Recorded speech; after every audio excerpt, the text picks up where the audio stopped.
Back-to-school savings are officially in session at Tanger Outlets. Shop the latest school styles with an extra 25% off during Tanger Style, our biggest sale of the season, now through August 25th. Plan your trip at tanger.com.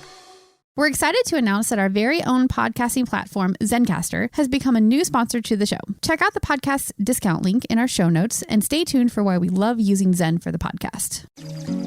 You're listening to the Archaeology Podcast Network.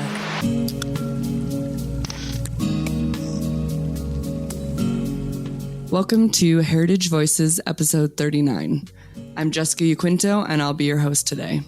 And today we're talking about cultural landscapes and Indigenous connections in Aotearoa, New Zealand. Before we begin, I'd like to honor and acknowledge that the lands I'm recording on today are part of the Nooch, or Ute Peoples, treaty lands, the Dinétah, and the ancestral Puebloan homeland. On today's show, we have Dr. Diane Menzies. I'm Ngāti Kahungunu, Rongowhakaata, and Aitanga Mahaki. Those are my tribes.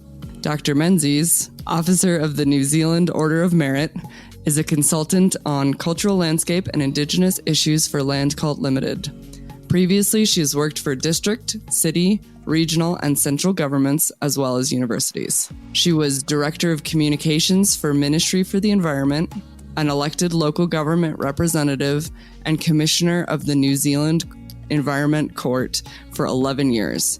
Her PhD is in resource management, and she also has academic qualifications in horticulture, landscape architecture, business, and mediation. Diane is a member of Na'aho and Kahui Fitu, a president of the International Federation of Landscape Architects, and a member of ICOMOS Cultural Landscape Committee and ICOMOS New Zealand.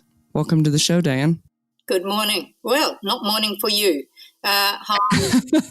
Hi, Jessica. Thank you for having me. Hi. Yeah, of course. Yeah, it's middle of the afternoon here, a day earlier than where you are. Yesterday for us. Yeah. Yes.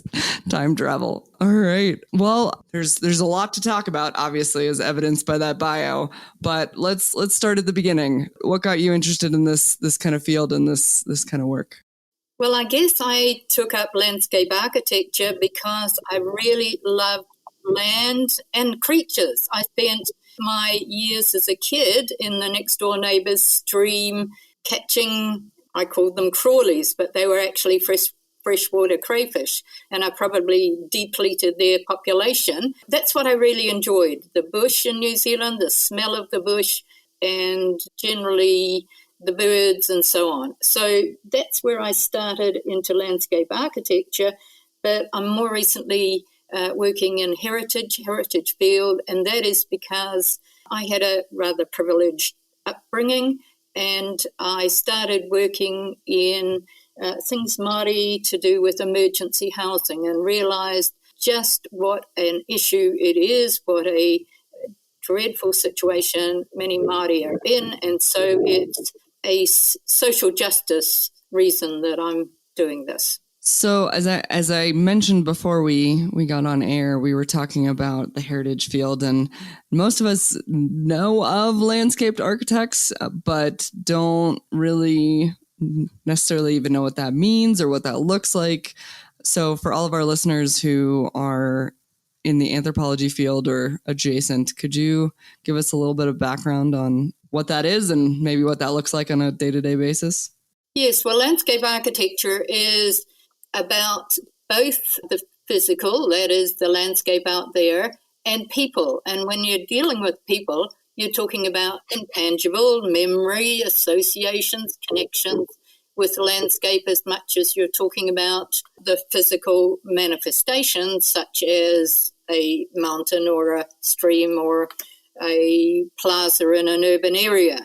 Landscape architects do a range of things from planning, working on plans for municipalities or cities, to design being either very small scale, such as a person's garden, a city garden, a national park, wide areas, working for farmers on their farm plans, to the regional scale and regional planning, and also management of landscapes as well. So it's a broad field, and overall you could say it's all about design, but it's also a combination of people and the land. Yeah, that's really interesting. That ties in a lot to our work here in the U.S. You know, I'm a cultural anthropologist by training, and one of the concepts we have here in the U.S. is what's called a traditional cultural property,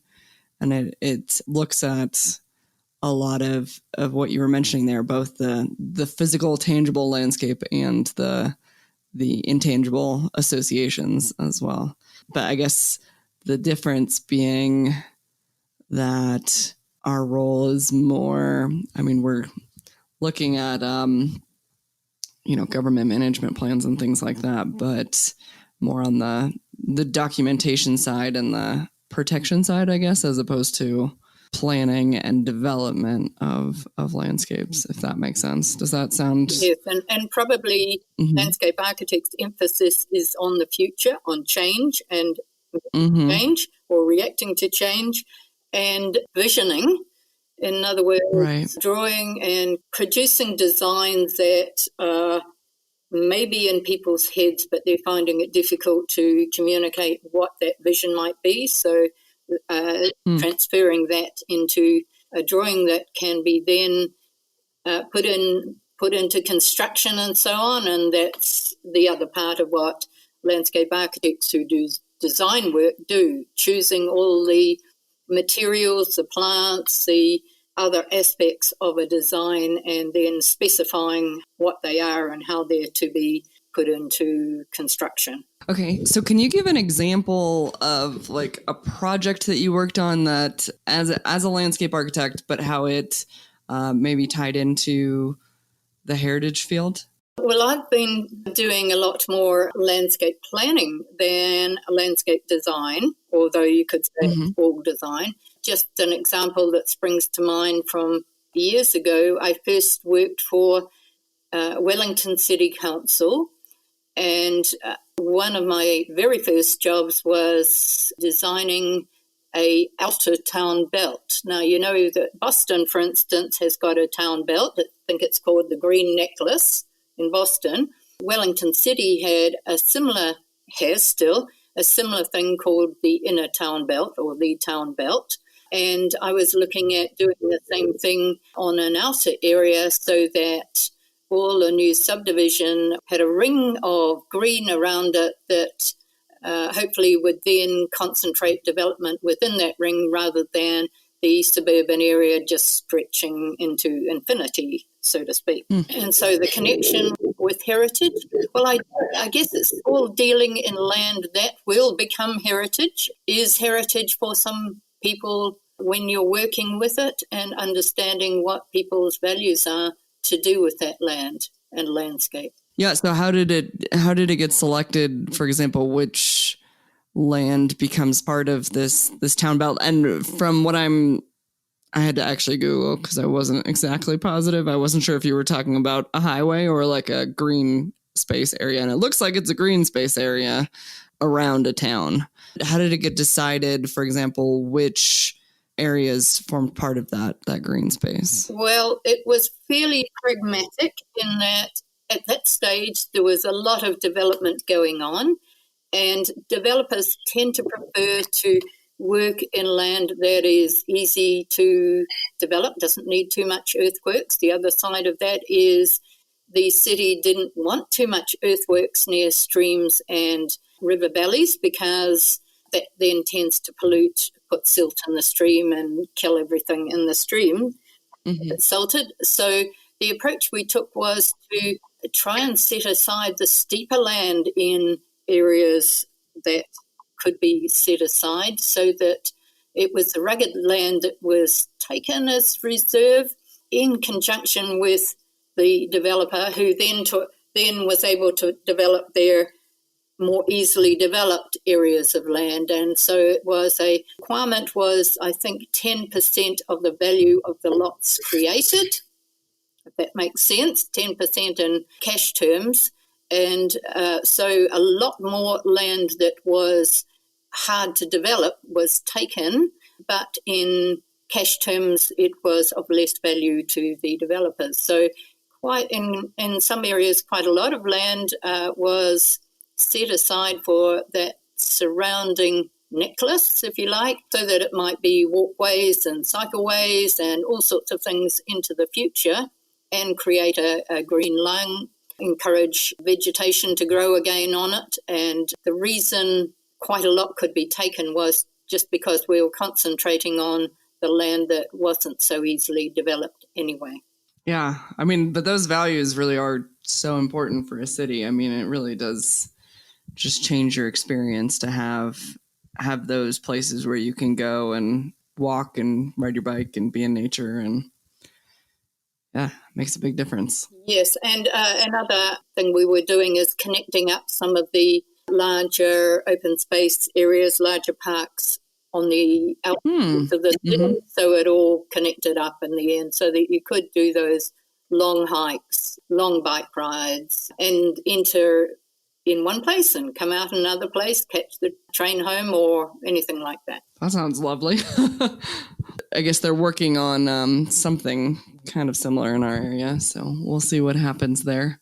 Yeah, so I'm curious about you. So you've written a lot about decolonization and how that can lead to better cities. Thinking about what we're talking about right now, I'm really curious to hear more about that aspect. Yeah, so only a little about that, but that is also about design, but it's also about social cohesion and identity.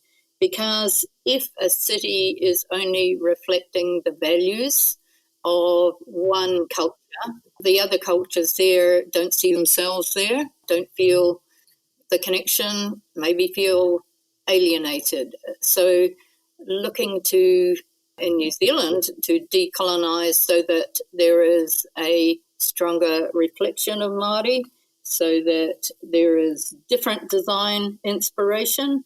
And I think for New Zealand, it's also a difference, rather than have a city that looks pretty much like a lot of other cities in the world, apart from geography perhaps. But if you walk down a main street, you will see the same things. You will often see the same plants planted. You will see the same commercial outlets. But if there's more of the people of the land there and it reflects them, it's as much as reflecting the geography and the stones that you use to build or the plants that you use to create green space with. So it's a case of thinking in a different way and trying to reflect different cultures in the ways that cities are planned.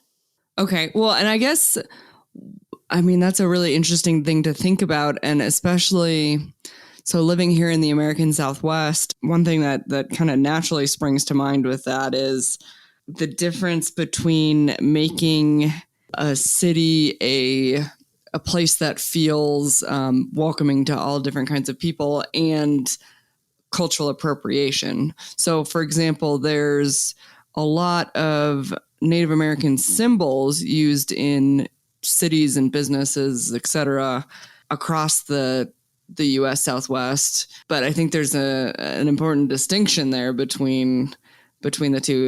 Is that something that you guys have faced in New Zealand or have talked about? Yes, and in working with some colleagues who are architects and Native American, there is some innovative and really inspiring work done, which reflects the place and the culture as much as other things. So, yes, I think you are doing some of that. New Zealand has been a bit slower to allow architects, I guess, to be able to show what they can do. Well, yeah, and I guess what I'm partially getting at, though, too, is, a lot of these Native American, quote unquote, inspired designs are not from the communities themselves. It's more appropriative, more other people profiting off of their cultural imagery. Because obviously you want to make spaces welcoming and comfortable and familiar, but then, how do you avoid getting into usurping of cultural images, I guess? Yes, misappropriating.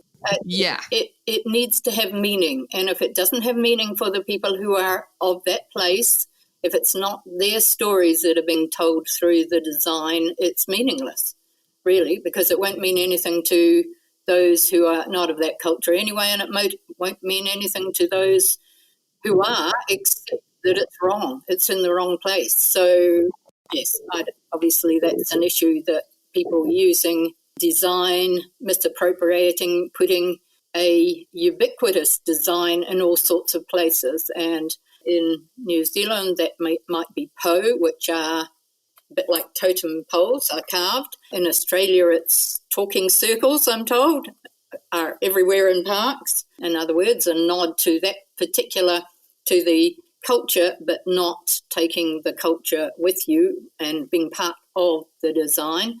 And I'm not sure what happens in the States, but yeah, that's something that doesn't benefit cultures. It's just bad design, that's all. Right. So how can that be? Well, and gosh, we're already coming up to our first break point, so this might have to come after the break. But, you know, from a landscape architecture heritage perspective, what kind of work can people do to avoid that issue of misappropriation and builds these better decolonized cities? I would say talk to the local people who are part of that area. Have cups of tea with them, form a relationship with them, and then find out what is important to them, what are their stories that they would like communicated, because some don't want certain stories communicated anyway, and it's up to them. So, yes, work with local people. It's not a tick box to gain a contract with. It's something that needs to be put into it, and humility. Absolutely. Well, I think that is a perfect note to end this segment on, and we will be right back. Chris Webster here for the Archaeology Podcast Network. We strive for high-quality interviews and content so you can find information on any topic in archaeology from around the world. One way we do that is by recording interviews with our hosts and guests located in many parts of the world all at once. We do that through the use of Zencastr. That's Zencastr. Zencastr allows us to record high-quality audio with no stress on the guest. Just send them a link to click on, and that's it. Zencastr does the rest. They even do automatic transcriptions. Check out the link in the show notes for 30% off your first 3 months, or go to zencastr.com and use the code HEVO, HEVO. Introducing Zaxby's new chicken finger tacos. One with pico and creamy chipotle ranch, and the other with bacon and avocado ranch. Chicken expert since 1990. Taco expert since now. Woo, saucy! Zaxby's. Back to school savings are officially in session at Tanger Outlets. Shop the latest school styles with an extra 25% off during Tanger Style, our biggest sale of the season, now through August 25th. Plan your trip at tanger.com. All right, and we are back. So we were just talking about, you know, the misappropriation of culture and how landscape architecture can work towards decolonization and better cities. Where would you like to see the profession of landscape architecture go more in the future? What do you think are some challenges that it currently faces? Well, I would like landscape architecture to work more on the cultural side, to understand cultures better rather than the main culture in which landscape architects might have been trained. It's not so much an issue in Japan because they go with their own culture and don't let outside influences destroy their cultural understandings. Was an issue in China for a while, but they too now, I think, are not assuming that Western is better or anything like that, going back to Chinese understanding. My training started with a lovely lecturer who was a hero, but he trained in Britain. He was British, and so his interpretation was of the gardens and the parks in Britain. And we heard and learnt a lot about Stowe and parks that were designed for people and landscape architects such as Capability Brown, who designed many estates. But I learnt when I was working in Britain many years later that they were, of course, estates built for wealthy people. And that really wasn't landscape architecture for the general populace.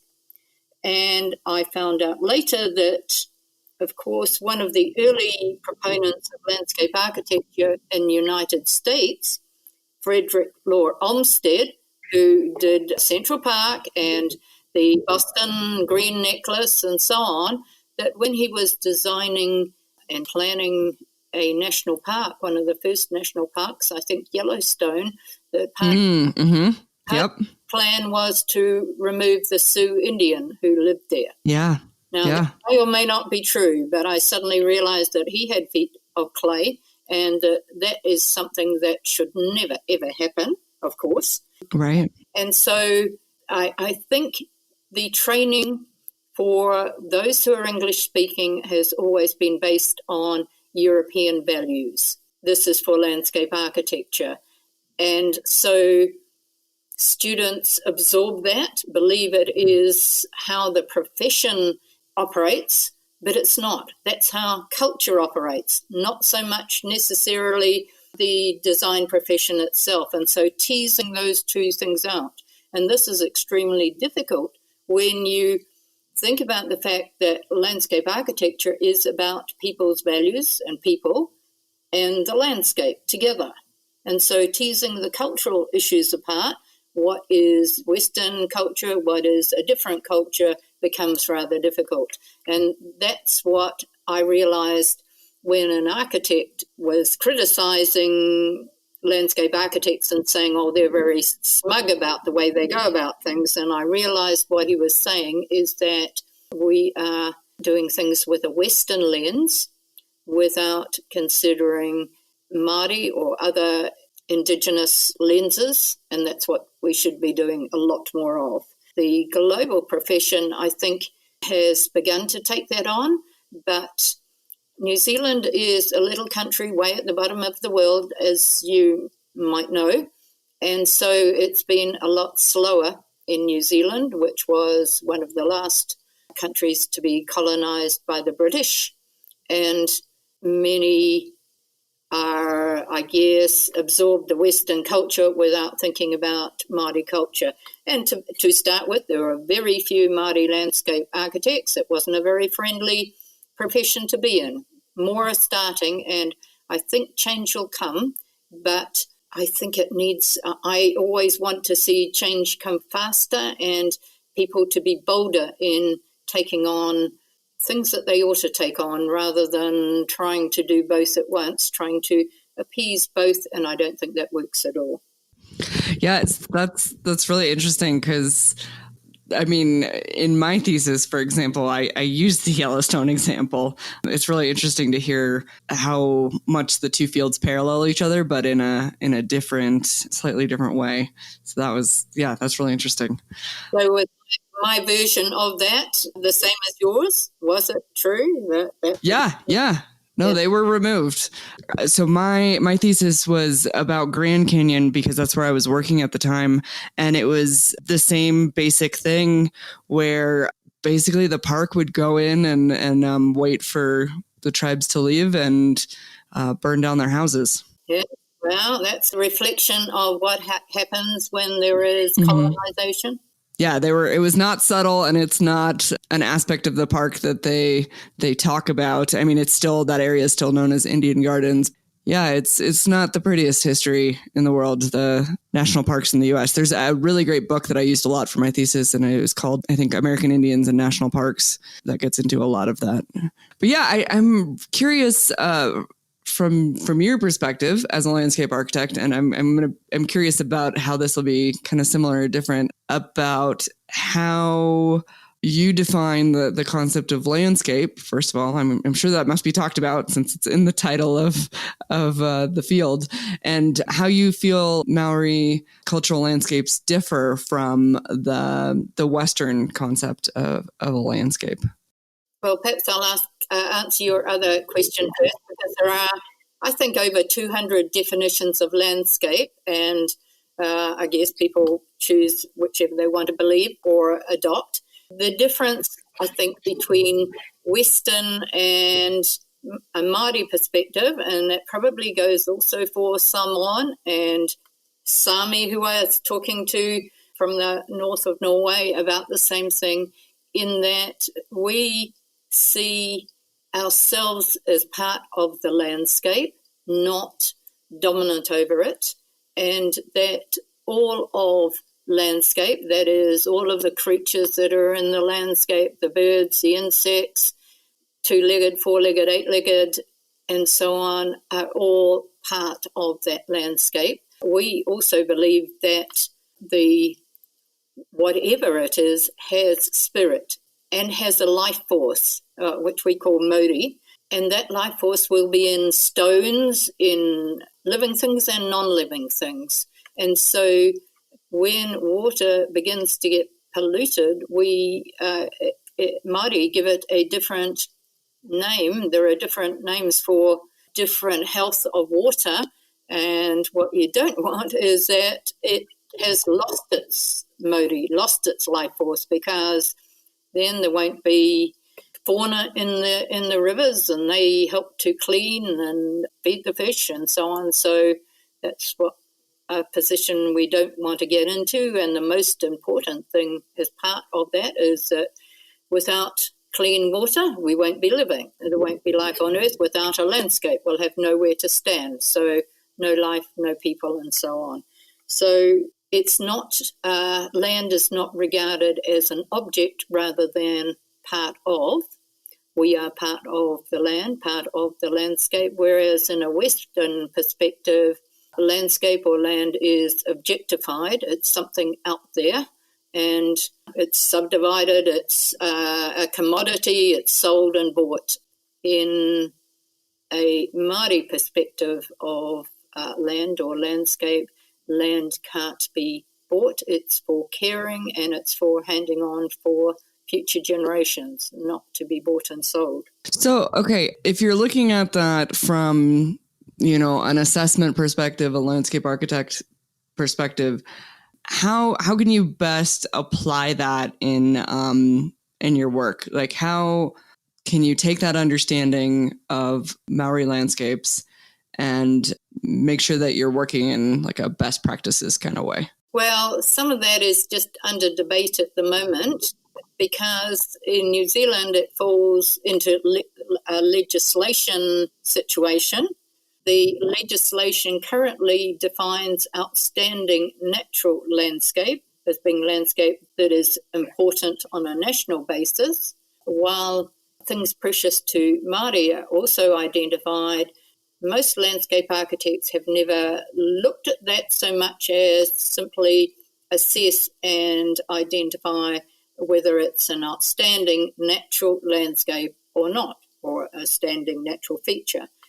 What may well be happening just at this moment is there is a panel looking at revising this legislation, and they asked me whether I'd comment on cultural landscape and whether that should be included in the new legislation, which will probably have a different name. And of course, I said yes, but I thought it should be integrated with natural and with ancestral landscape and with historic heritage, if that was included too, because I, again, wouldn't like to see it get to be siloed, that it's either cultural landscape or it's natural landscape or it's something else, rather than it is all part of an integrated whole. I hope that that happens, and that is the way that we should go.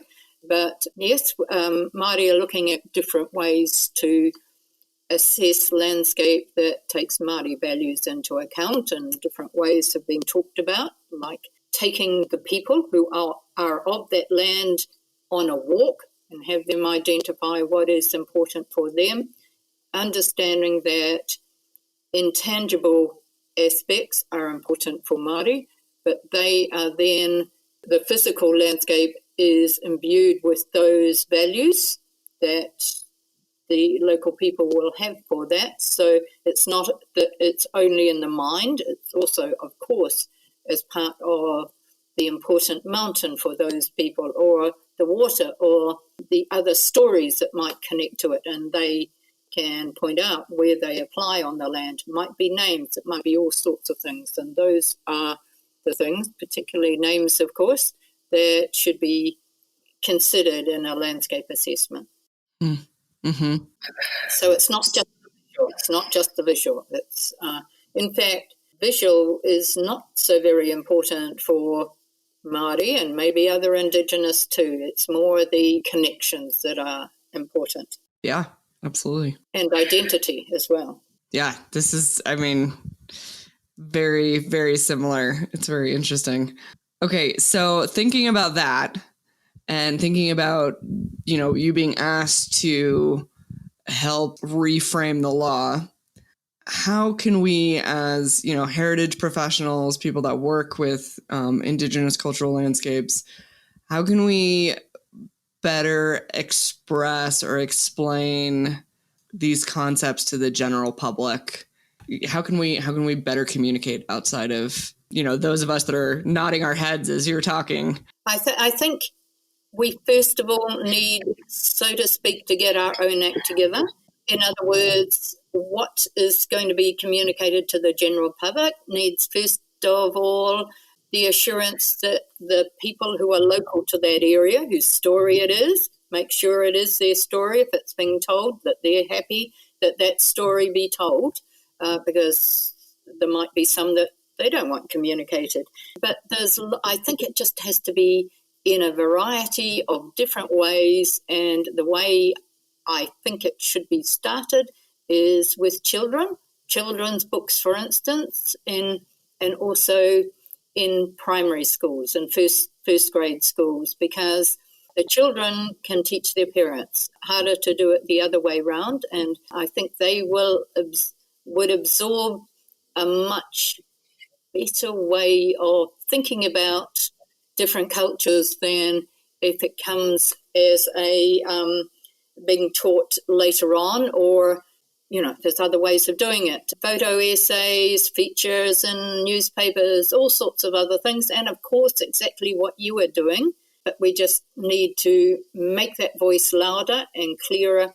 And I guess with thinking back to my mediation skills, trying to put it in other people's language as well, so that it's the way it is communicated is so that they can take it on board, as well as those who are trying to tell those stories. It's not necessarily in the way they might tell their fellow Indigenous families and so on. Does that make sense? Yeah, that does make sense. And we are again right at the end of this segment. So I do want to continue with this mediation conversation right after we get back from this break. Introducing Zaxby's new chicken finger tacos. One with pico and creamy chipotle ranch, and the other with bacon and avocado ranch. Chicken expert since 1990. Taco expert since now. Woo, saucy! Zaxby's. Save on O'Reilly Brake Parts Cleaner. Get 2 cans of O'Reilly Brake Parts Cleaner for just $8. Valid in-store only at O'Reilly Auto Parts. O'Reilly Auto Parts. All right, and we are back from our break. And I'd really love to talk a little bit more about your work in mediation, because I know you've done a lot of mediation work. So I'm curious about, you just mentioned one, if there's any other important skills for mediation work, especially when it comes to mediating between Indigenous and Western perspectives. Yes, so I did this in a court situation for the New Zealand Environment Court.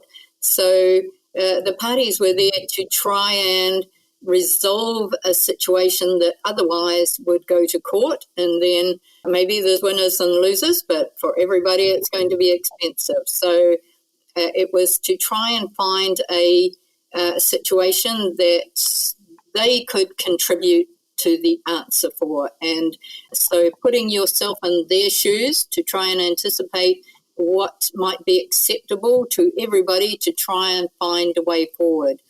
If it was, there were Māori there, I would often ask, particularly if there was a senior person there, if they would start the mediation with a karakia, a prayer.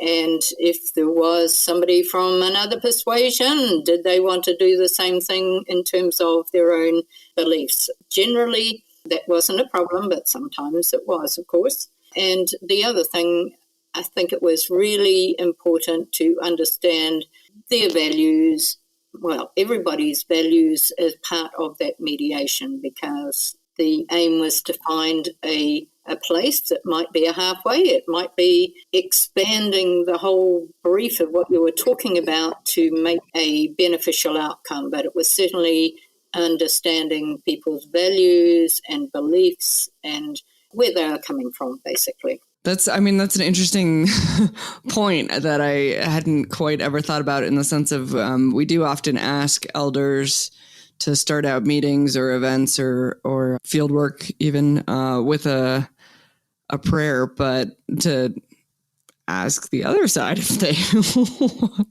want to say something or include their own prayer. Seems like a very obvious point, but that makes a lot of sense. I'd had some that, took the view of, so what about me? So we're all there to contribute, and if it makes that group, that person feel better, well, that's what you need to do. Because it was the whole aim in having the prayers beforehand was to try and start in a peaceable manner and look constructively about what people were trying to achieve, and to trust people and be humble and respect each other. And sometimes you say, let's all respect each other, and then it all goes to custard. But yeah, that's what the aim is. Yeah. So do you have any techniques for once it's already getting a little hot? It just depends on the people and your knowledge of them. Sometimes you can take somebody who is not contributing in a positive way, take them outside and explain things to them very clearly. Sometimes taking a break and explaining things to each group separately is a way forward and is a technique used in mediation. Sometimes it's keeping everybody together because they've all got to contribute and live with, that's the most important thing, live with the outcome that they may decide together. Sometimes it's very difficult, and people need to be kept apart. They're worst enemies, and sometimes they've been enjoying the conflict, if you like. They've lived with it for so long that thinking about what life might be without that conflict is something they haven't considered. Thinking about what they want rather than what they do want, and what their neighbours or others might also want, are things that they haven't thought of. So trying to get people to do that is often something that will start engaging people rather than being locked into that opposition, I guess, those thoughts. Okay. Well, since we're on our last segment, and I definitely really want to get to this, even though I could definitely ask you more mediation questions. Can you tell us about ICOMOS and what does that work actually look like? I think a lot of us don't necessarily have a lot of background on that organization. And one of our previous guests, Chris Wilson, he mentioned that he was going to be working with you on that. So if you could give us a little more information. Right. Well, just very quickly and briefly, ICOMOS is an international organisation as part of UNESCO and therefore United Nations. ICOMOS contributes to assessing World Heritage Sites and has many different international scientific committees, of which one is Cultural Landscape, and that's what I'm a member of. ICOMOS is a member of state parties. It has state parties as members as far as World Heritage Sites go. New Zealand has a government department that contributes to the World Heritage sites and so on, but it also has a NGO, ICOMOS New Zealand, and most countries, United States, Canada and so on, will have a ICOMOS group within their country. Now, once every 3 years, they have something called a General Assembly, and that has also a scientific symposium as part of it. And this year it is in Sydney, Australia. And as part of the streams of knowledge, if you like, there is one on Indigenous heritage, which both Chris as the local person and I as the international chair co-chairing to achieve a stream of Indigenous heritage within the one of 6 streams that will take part in the International Symposium. There's also other things happening there. I'm taking part in a workshop called Caring for Country, which will be about climate change and other impacts on country in Australia. And they're wanting to make sure that there is good representation from Pacifica people, because that's where climate change is really hitting in sea level rise and storms in the Pacific. So having Pacifica people there is an important part of that. There's all sorts of interesting abstracts that both Chris and I have been looking at from people putting forward papers, one to do with repatriation, for instance, of treasures that have been taken by colonial invaders often to other countries, so repatriating those treasures to people, often heads of, people. Bizarre to think that happens, but that's what has happened. Even mapping.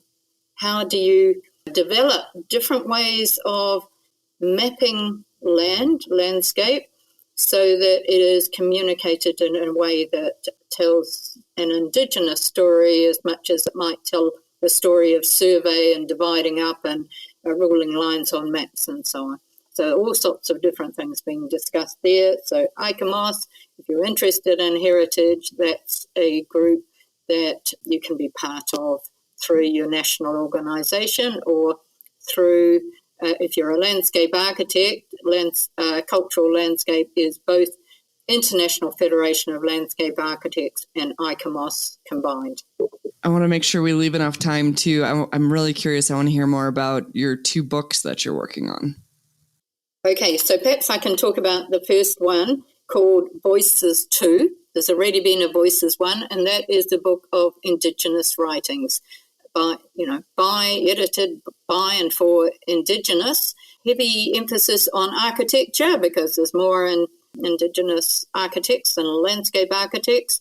But my contribution to that wasn't so much landscape architecture as emergency housing that I've been working on with a group who were providing emergency housing for mothers with young children. And that was a big learning curve for me, understanding that some women had been surfing couches for maybe 5 years with their young children because they didn't have a house, or living out of their cars. Absolutely shocking that should be happening in New Zealand, but it was. And so giving more voice to that particular group. Now the government has actually put more money into providing support for emergency housing, but when I did that work, it was very difficult to get any funding for that at all. And young women who had just had babies were being sent to motels to live in rather than, a place that had connections for them. The other book I've been working on, because I'm a trustee of the Landscape Foundation in New Zealand. It's a New Zealand foundation, and the book we're working on is to try and explain to people that landscape is a lot more broad than the park down the road or inner city plazas or people's gardens, that it extends very widely to understanding climate change and water management and so on. And it also is Māori led. By that we mean that there is a majority of Māori writers, and that we wanted to explain this to both different cultures so that there's a better understanding of how Māori perceive landscape as well as how New Zealand Europeans perceive landscape. That's in its final. We've got a meeting with a Māori illustrator very soon, and just finishing off I think there's about 36 writers in it, and we then have it printed in China. So it's several months away, quite a few months away at the moment, but that's another thing that is another way of, I guess, raising the voice of heritage, raising the voice of Indigenous to share stories. What is your portion of that book? Well, I'm the chair of the trust, so somebody else started off with the idea of we needed to change what we were doing and form a knowledge hub. What that knowledge hub is the idea is still being developed, but we thought the first stage of that might be to, one, contact people in universities because they produce a whole lot of research which isn't very well shared. That's part of knowledge that should be available to everybody, government funds, universities, and research organisations, and also practices, landscape practices in New Zealand, and other writers and eminent people.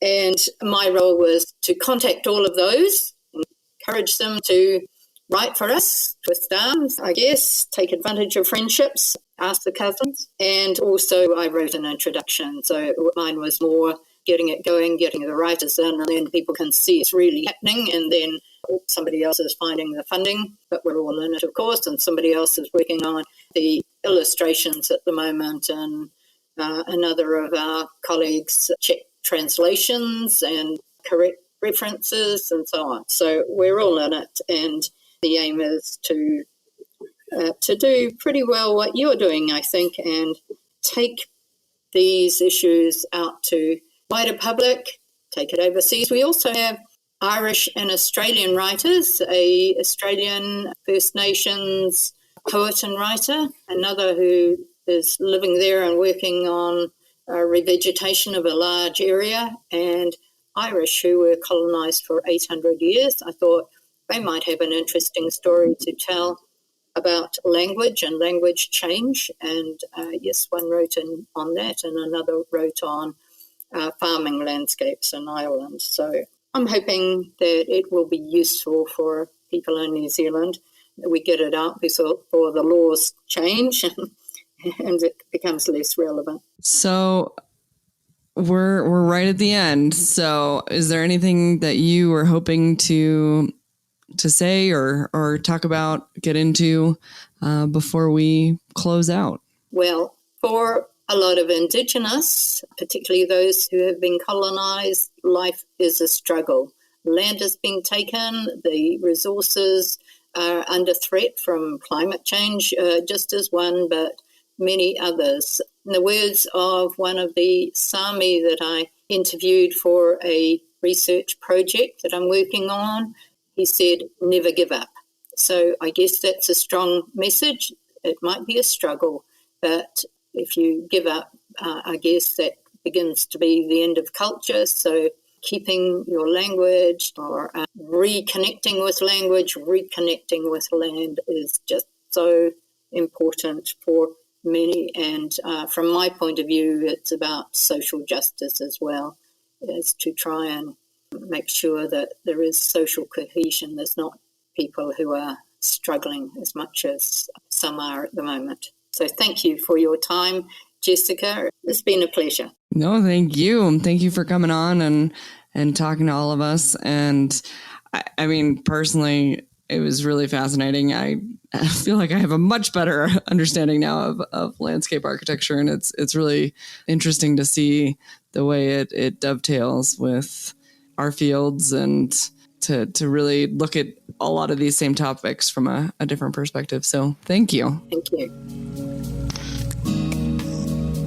I'd like to dedicate this episode to Alden Birch Naranjo Jr., Southern Ute historian and religious leader. His loss is immeasurable, but I imagine like everybody else that knew him, I'm just grateful for the time that I did have to learn from him and to laugh with him. May his memory be a blessing. Thanks for listening to the Heritage Voices podcast. You can find show notes at www.archaeologypodcastnetwork.com/Heritage Voices. Please subscribe to the show on iTunes, Stitcher, or the Google Music Store. Also, if you like the show, please share with your friends or write us a review. If you have any questions, comments, or show suggestions, please reach out to me at jessica@livingheritageanthropology.org, or you can find me on Facebook through Living Heritage Anthropology or on Twitter @LivingHeritageA. As always, thank you to Lyle.Balenquah and Jason Nez for their collaboration on our incredible logo.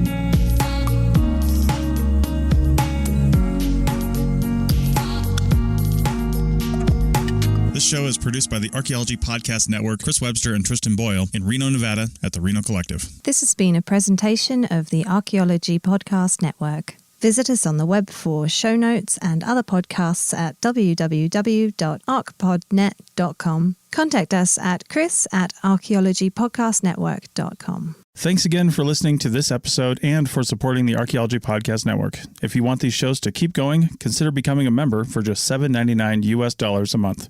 That's cheaper than a venti quad eggnog latte. Go to archpodnet.com/members for more. Chicken tacos should only be trusted to chicken professionals. That's where we come in. Introducing Zaxby's new chicken finger tacos.